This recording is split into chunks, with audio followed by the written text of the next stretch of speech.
दोस्तों कल हमने बात किया था, परचेज के बारे में डिस्कस किया था कि परचेज एंट्री हमें कैसे करनी है और परचेज एंट्री से क्या इफेक्ट आता है सॉफ्टवेयर में। ठीक है, तो कल की उसी को आगे बढ़ाते हैं। कुछ लोगों ने डिमांड किया था कि सर जो फाइल के थ्रू हम परचेज कैसे चढ़ाएंगे, क्योंकि आज की डेट में जो स्टैंडर्ड काफी सारी कंपनीज हैं तो वो हमें परचेज की फाइल है वो इलेक्ट्रॉनिक फॉर्म में प्रोवाइड करा रही है, CSV फॉर्मेट में। AICD जो इस फील्ड में ऑलरेडी वर्क कर रहे हैं वो जानते हैं कि AICD जो है वो काफी कंपनियों से उनका टाई अप है, तो वो अपने पैनल पे उन कंपनियों के जो परचेज के इनवाइस हैं वो सारे हमें सप्लायर को प्रोवाइड कराते हैं, जो भी उसके ऑथराइज्ड डिस्ट्रीब्यूटर हैं। ठीक है, तो अगर इस टाइप की हमें फाइल मिलती है तो उस फाइल को हम कैसे इंपोर्ट कर सकते हैं। तो सबसे पहले आपके पास वो फाइल होनी चाहिए। तो मेरे पास कुछ फाइल भेजी हैं टाटा नगर से मिथुन जी ने, या जो और भी अब उन्होंने मुझे ये फाइल दी है यहाँ पर, मेल किया है उन्होंने कि ये AICD की डॉक्टर रेड्डी की फाइल है। ठीक है, इसी तरह कैडिला सिप्ला फाइजर की है, या जो अदर सॉफ्टवेयर हैं जैसे मार्ग है तो उनका फाइल जो उनके सप्लायर हैं डिस्ट्रीब्यूटर वो भी आगे प्रोवाइड कराते हैं अपने स्टॉकिस्ट को, या स्टॉकिस्ट जो है आगे रिटेलर को प्रोवाइड करा रहा है। ठीक है, तो फाइल जो है उसको CSV फॉर्मेट है तो उसको आप ऐसे ओपन कर सकते हैं। अगर आप देखेंगे तो ये CSV फॉर्मेट है, कॉमा सेपरेटेड वैल्यू। इसमें जो वैल्यूज हैं वो कॉमा से ही सेपरेट होती है, तो इसको थोड़ा रीड करना है। ठीक है, तो इसके लिए मैं आपको जो है वो एक्सेल में ओपन करके दिखा देता हूँ। इसको एक बार कॉपी पेस्ट कर लेते हैं और इस कॉपी फाइल को जो है मैं ओपन विद एक्सेल करता हूँ। राइट, तो ये फाइल है अब मेरे सामने ओपन हो गई है। अब इसमें अगर आप देखेंगे तो थोड़ा सा आपको स्टडी करना पड़ेगा, वैसे तो इसमें मेंशन है ही। तो आपको क्या करना है कि क्लाइंट का जो परचेज बिल फिजिकल आया है अगर उसको आप सामने रखेंगे और ये फाइल भी सामने रखेंगे तो आपको सारी चीजें समझ में आ जाएंगी। फर्स्ट लाइन से देखेंगे H4 हेडर, ये हेडर की लाइन है, मतलब जो इन्फॉर्मेशन एक ही बार उसको हेडर में देनी थी। ये उसका इनवॉइस नंबर है और ये उसकी इनवॉइस की डेट है कि किस डेट को क्लाइंट ने बिल रेज किया है। ठीक है, और ये जो है ये ट्रांजेक्शन टी मतलब ट्रांजेक्शन की इंफॉर्मेशन है, जिसमें उन्होंने अलग अलग प्रोडक्ट के नाम यहाँ पर दिए हैं F कॉलम में। ये कंपनीज के नाम हैं जो इस कंपनी के प्रोडक्ट उन्होंने दिए हैं, और ये उसका शॉर्ट कोड हो सकता है कंपनीज का। ठीक, ये जो है ये प्रोडक्ट कोड है। ये जो प्रोडक्ट है हर एक का कोड भी वो देते हैं कि इसका प्रोडक्ट कोड क्या है। पैक साइज है, ये कुछ डिवीजन वगैरह नाम हो सकते हैं कंपनी के। ये जो है जो अभी देखने से लग रहा है ये बैच नंबर है।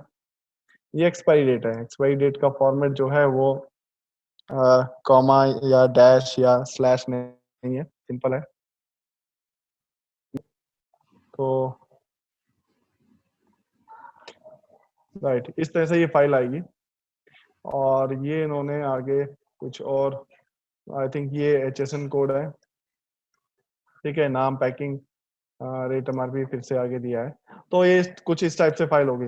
राइट, अब आपको ये देखना है कि परचेज कराने के लिए आपको कितने फील्ड्स की जरूरत होगी। राइट, तो अगर मैं यहाँ पे परचेज बुक आप ओपन करें और अगर आपने कोई परचेज हमने यहाँ पे चला रखी है तो उसको अगर मैं एंटर करता हूँ तो मुझे कितनी इंफॉर्मेशन की जरूरत है।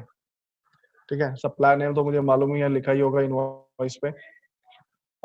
बिल नंबर फाइल से मिल जाएगा, बिल डेट भी फाइल से मिल जाएगी, प्रोडक्ट नेम वहां दिए हुए हैं, पैकिंग भी वहां पर है, बैच नंबर भी है, एक्सपायरी भी हमें मिल गई है, क्वांटिटी और फ्री क्वांटिटी भी मिल गई है। ठीक है, और इसके अलावा हमें जरूरत है वहां पे सर्च करने की कि परचेज रेट क्या लग के आया, price to retailer sale rate हमारा क्या रहेगा, और MRP क्या है। ठीक, अगर हमें इतनी इन्फॉर्मेशन मिल जाती है तो क्वांटिटी इंटू रेट करेंगे तो हमें अमाउंट मिल जाएगा। इसके बाद हमें ये फाइंड करना है कि उनके पास अगर उन्होंने डिस्काउंट दिया है और टैक्स दिया है, तो इतनी चीजें मिल जाती हैं तो हमारा इनवॉइस कह सकते हैं कि 90-95%, 99% आपका मैच हो जाएगा। 1-2% में कुछ अलग होगा तो वो फिर से आपको फाइल रीड करना पड़ेगा।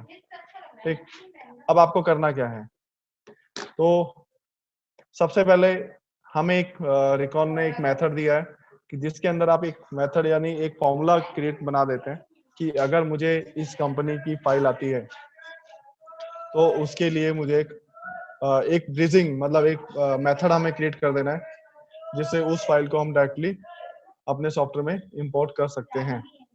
राइट, तो इसके लिए आपको क्या करना है, F12 करके सर्च कर सकते हैं और ये एडमिन यूजर जिसके पास एडमिनिस्ट्रेटर की पावर है वही कर पाएगा। इंपोर्ट मेथड, ठीक है, तो इंपोर्ट मेथड एंट्री है, यहाँ पर हम वो सारे इंपोर्ट मेथड बनाएंगे।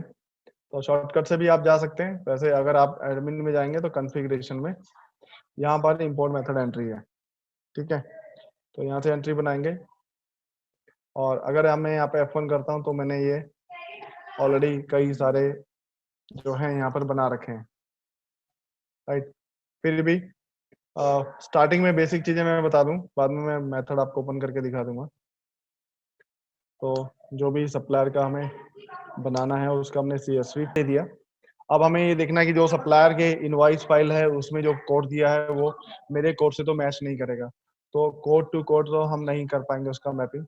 हमें जो मैपिंग करनी है वो पार्टी के रेफरेंस नंबर से करनी है, क्योंकि अगर आप जैसे AICD का किसी कंपनी का डायरेक्ट इनवॉइस आता है, सिप्ला का आता है या कैडला का आता है, तब तो आप उसके नेम से भी कर सकते हैं। और कई बार क्या होता है कि अगर हम स्टॉकिस्ट लेवल पे या रिटेल लेवल पे हैं, ठीक है, तो हमें एक प्रोडक्ट जो है एक सप्लायर से भी आता है और वही सेम प्रोडक्ट दूसरे सप्लायर से भी आता है। तो एक प्रोडक्ट के अगर मेरे पास 4 सप्लायर हैं, एक प्रोडक्ट के अगर मेरे पास 4 सप्लायर हैं, तो मेरी जो मैपिंग होगी सॉफ्टवेयर में उस प्रोडक्ट की वो हर सप्लायर वाइज होगी।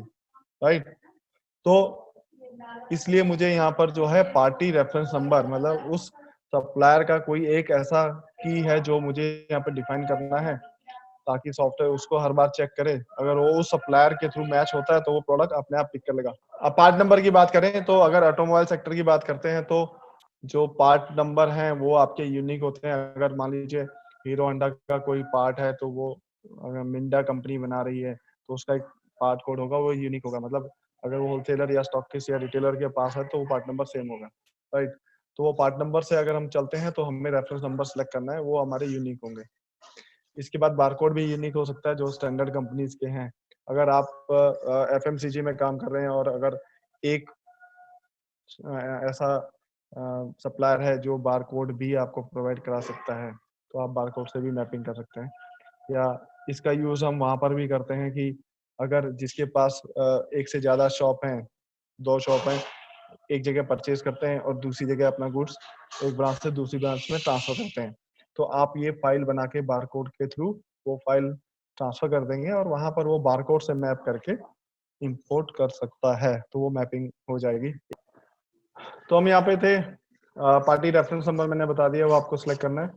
डेट, आपका डेट किस फॉर्मेट में है, तो आपने फाइल ओपन किया तो आपका जो है डेट मंथ एंड ईयर है आपके सामने, तो यहाँ पर डेट मंथ एंड ईयर। अब इसमें स्लैश भी है, इतने सारे फॉर्मेट हैं, तो आपको ये वाला फॉर्मेट सिलेक्ट करना है, DDMM 4x है ना, स्पेस नहीं है, स्लैश नहीं है।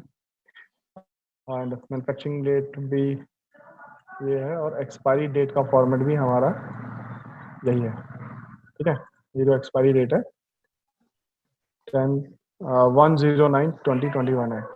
तो अगर आप ये फाइल एक्सेल में ओपन कर रहे हैं तो ये देखिए 0 इसके आगे से हट गया है। तो एक चीज आपको ध्यान रखनी है, जब भी CSV फाइल आप इंपोर्ट करेंगे तो आपको जो डायरेक्टली जिस फॉर्म में मिली है उसी फॉर्म में ही आपको इंपोर्ट करना है। ऐसा नहीं है कि आप लोग पहले उसको एक्सेल में ओपन कर लें और फिर उसको इंपोर्ट करें। अगर आपको एक्सेल में इंपोर्ट भी करना है तो जैसे मैंने किया था कि कॉपी कर लिया उसको और फिर ओपन करके देख लिया, लेकिन जो ओरिजिनल फाइल थी मैंने उसको एज इट इज वैसे रहने दिया जो कि CSV फॉर्मेट में है।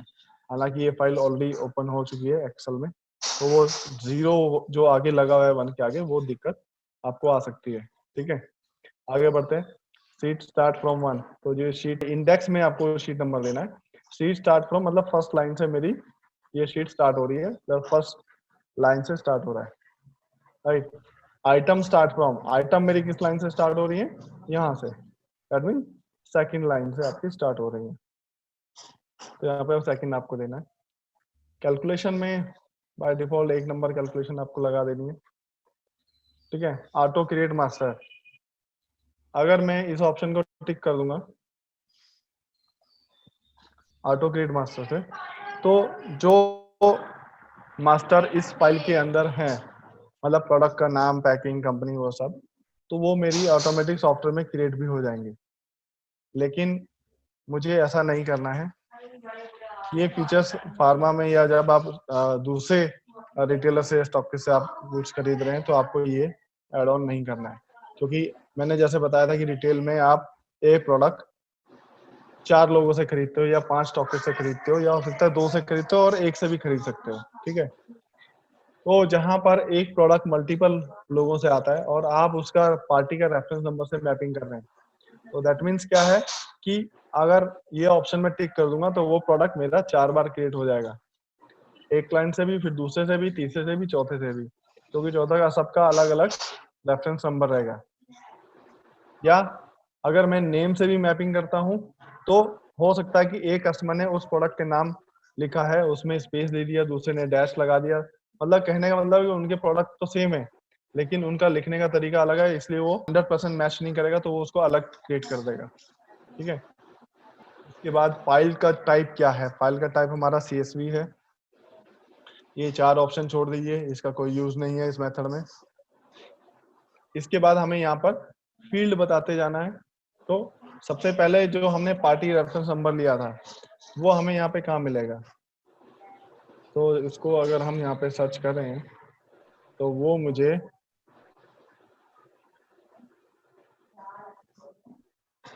ये रहा, पार्टी आइटम रेफरेंस नंबर से मिलेगा। अब हमें वो फील्ड चूज करना है जो मुझे पार्टी में हर बार मुझे मिलेगा, तो उस फाइल में हम जो करेंगे वो पार्टी का प्रोडक्ट कोड करेंगे, क्योंकि उसका प्रोडक्ट कोड जो है वो सप्लायर का नहीं बदलेगा, है ना। इस प्रोडक्ट के लिए वही रहेगा। अगर वो मान लीजिए कल नाम में स्पेलिंग भी चेंज कर देगा, तो वो कोई बात नहीं, लेकिन उसका प्रोडक्ट कोड वो सेम रहेगा। तो आपको प्रोडक्ट कोड देना है, तो दैट मीन्स मेरा वो है, इसका एड्रेस क्या है, ये D2 पे है। ठीक है, तो मेरा जो एड्रेस है, मुझे खाली सिर्फ इसके कॉलम के वो देते जाने एड्रेस, कि ये मेरा जो है वो सिर्फ D में है। 2 हमें आगे नहीं लगाना है, 2 या 3 नहीं लगाना, वो मेरा फिक्स हो जाएगा, क्योंकि इसके बाद जो दूसरे प्रोडक्ट भी हैं वो D कॉलम को इस तरह से रीड करता चला जाएगा, राइट। तो ये हमें नहीं लगाना, सब ये इस तरह से देते जाना है।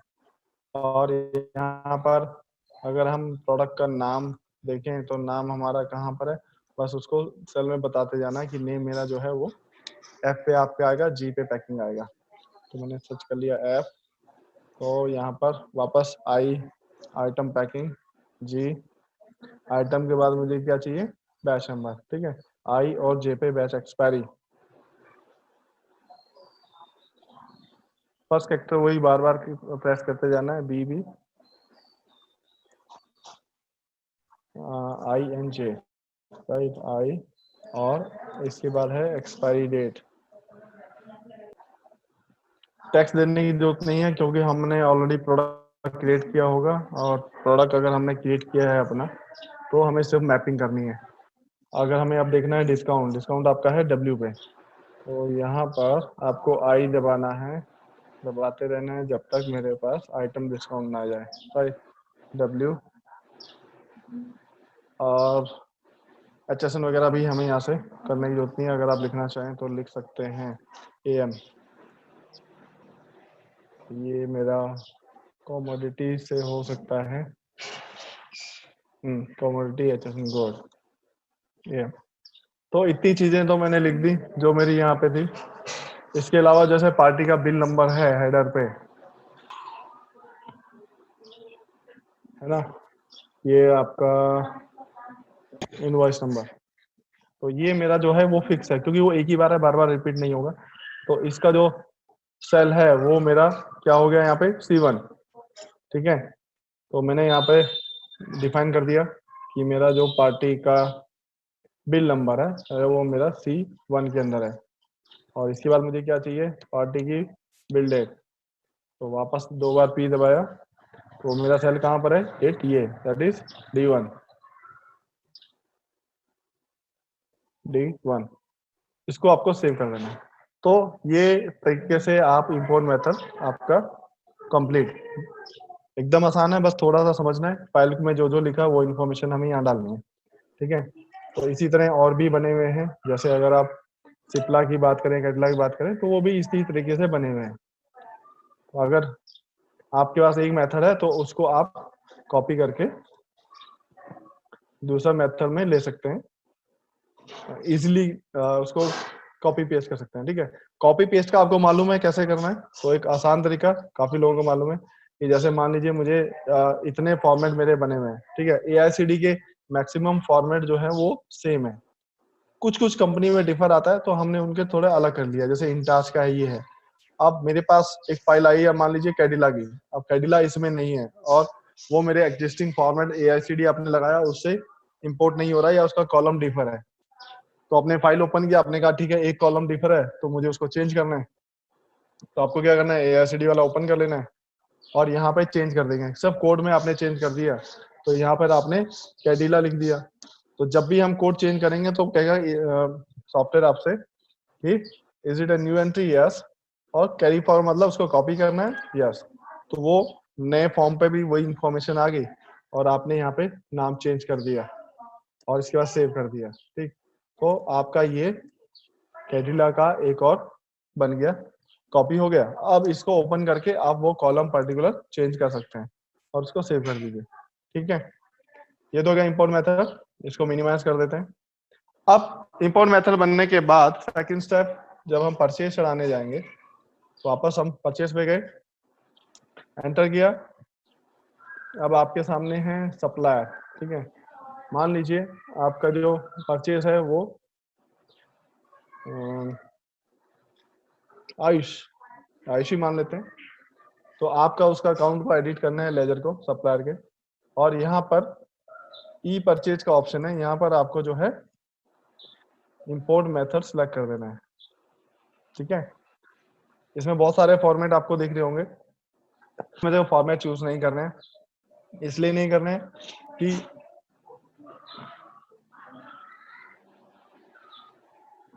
पहले जो फॉर्मेट थे वो हमने फिक्स किए थे, कि जैसे AICD का एक मेथड आता था, या किसी और सॉफ्टवेयर का आता था, या रिकॉन का आता था। अब उसके बाद क्या है ना, कि काफी सारे चेंजेस बीच बीच में लोग करते रहते हैं। AICD ने अपना फॉर्मेट बदल दिया, किसी कस्टमर ने कहा कि नहीं सर मुझे इसमें कॉलम और ऐड करना है, तो वो बार बार चेंज होते रहते हैं। तो फिर उसके बाद हमने, कंपनी ने क्या करा कि आपको एक मेथड बना के दे दिया, जो हम लोगों के हैंड पे ही हम चेंज कर सकते हैं, ठीक है।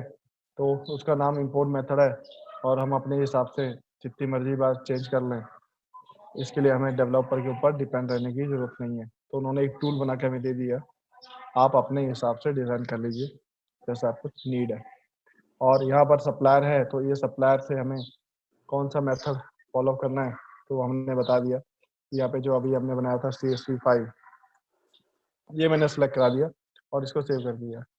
अगर इसमें मेथड सेव है तो जब भी आप एंटर प्रेस करेंगे, सप्लायर सेलेक्ट करेंगे, तो आपसे ये फाइल के लिए पूछेगा। आप नो करके आगे मैनुअल परचेज भी चढ़ा सकते हैं, और यस करेंगे तो आपको फाइल सेलेक्ट करने के लिए पूछेगा। आपको वो फाइल जो है वो सिलेक्ट करनी है, जहाँ पर मैंने रखी है CSV फाइल। और अगर ये फाइल मैंने सिलेक्ट कर लिया और इसको ओपन करते हैं,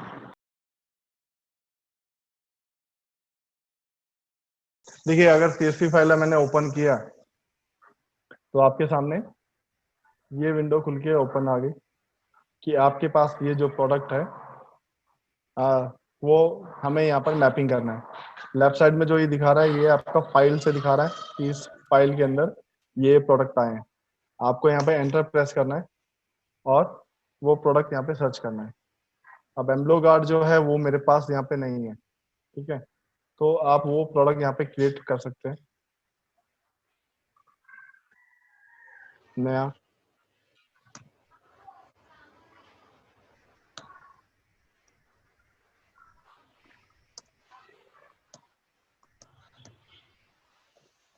ठीक है, कंपनी मैंने फिलहाल कोई भी ले लिया अभी।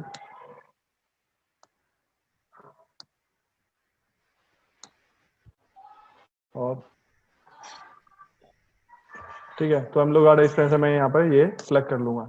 तो इस प्रोडक्ट का मेरा जो है वो मैपिंग हो गया। फिर सेकंड प्रोडक्ट 0.5 है तो मुझे 0.5 एक और ऐड करना पड़ेगा। तो वो प्रोडक्ट तो आपको पहले क्रिएट करने पड़ेंगे अगर आपके पास नहीं है, ठीक है। मैं फिलहाल अभी कोई और प्रोडक्ट यहाँ पे सिलेक्ट कर लेता हूँ, ठीक है। ये सेम आ गया, अब ये 5 mg में भी आ गया। और 81 मेरे पास जो है नहीं है, आप यहाँ से टाइप करके सर्च कर सकते हैं।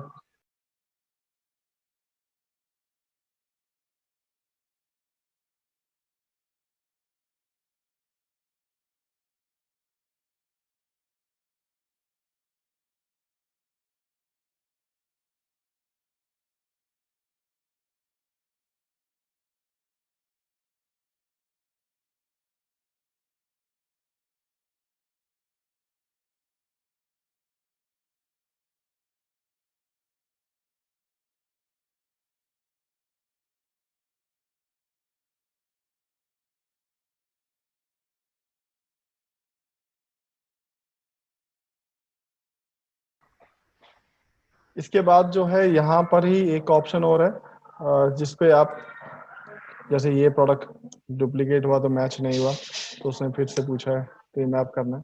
अगर यहाँ पे एक और नया ऑप्शन आया अभी, टॉगल करके आप वो सब प्रोडक्ट दे सकते हैं जो ऑलरेडी मैप भी हैं और अनमैप भी हैं, जिसमें आप उनको जो है वापस से चेक करके आप प्रोडक्ट चेंज करना चाहें वो कर सकते हैं, ठीक है।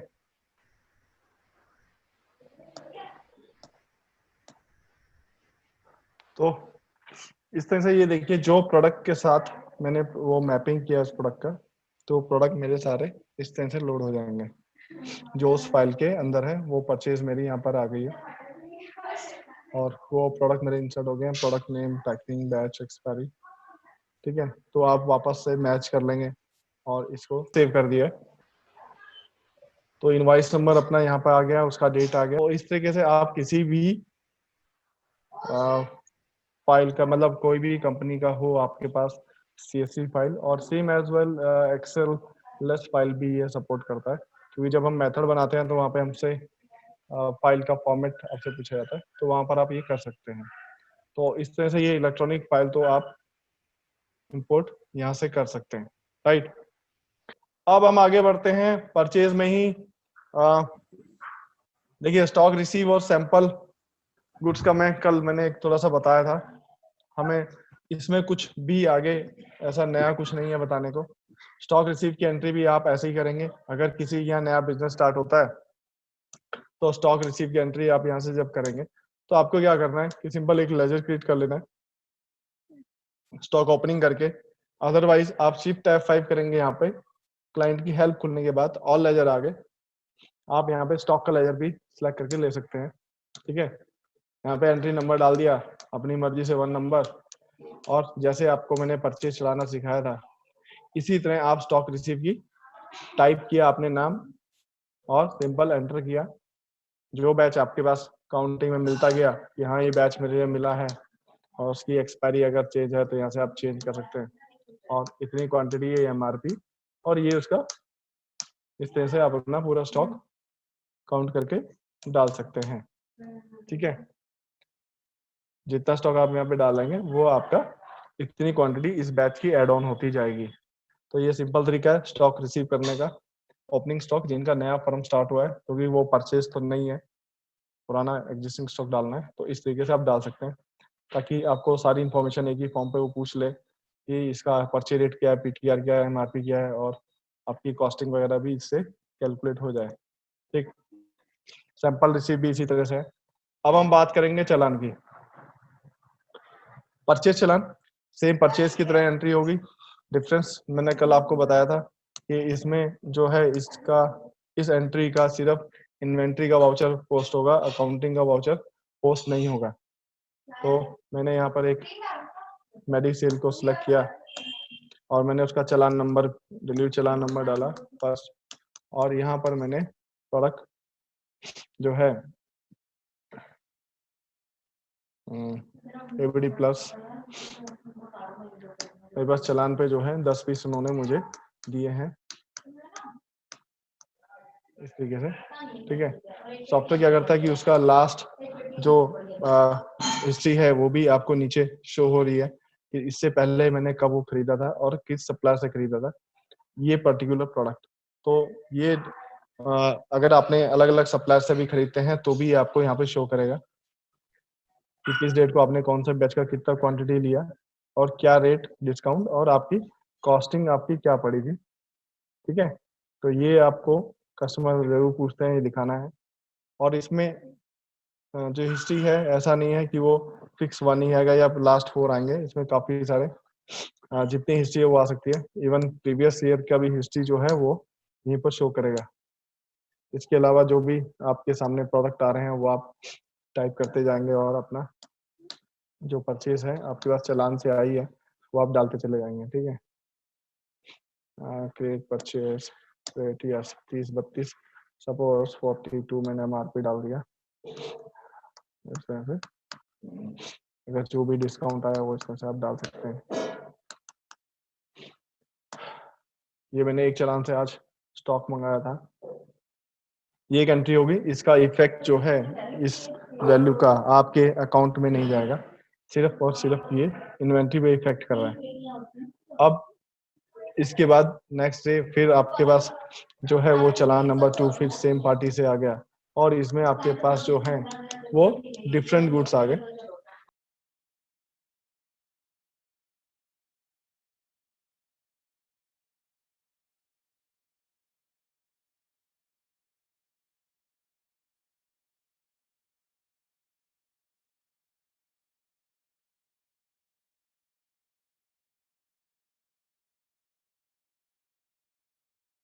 ये आपने एंटर कर दिया,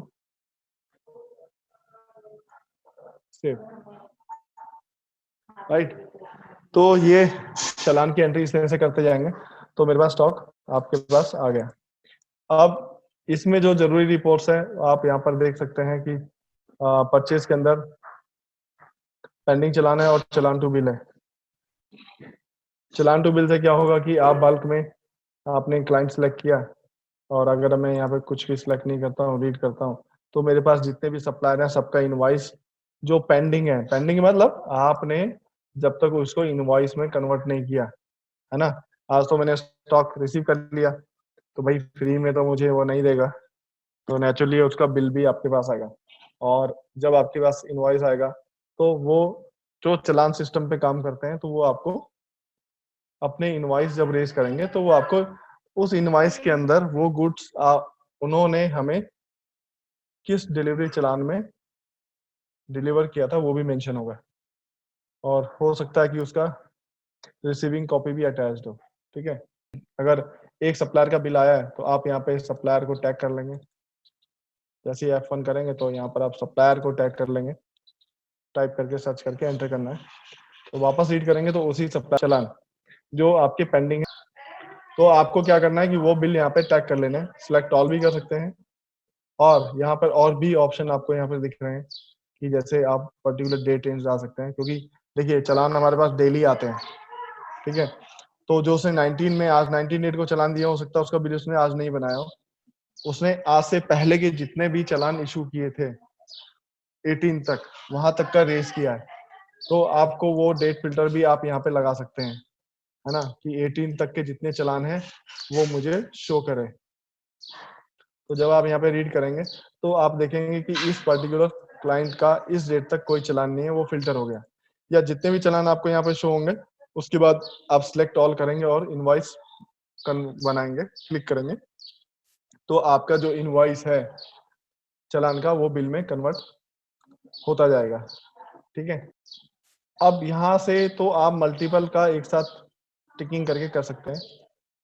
आप डायरेक्ट अगर यहाँ पर परचेस भी एंटर करने जा रहे हैं, जैसे मैं इनवॉइस एंटर करने जाऊंगा, ठीक, तो यहाँ पर आप देखेंगे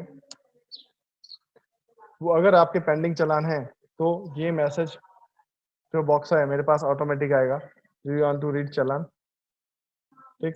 आप यहाँ पे यस करेंगे तो वही पेंडिंग चालान मुझे यहाँ पे शो हो रहे हैं, नंबर हो रहे हैं, तो आप ये चालान को इस तरह से टैग कर सकते हैं। क्लियर।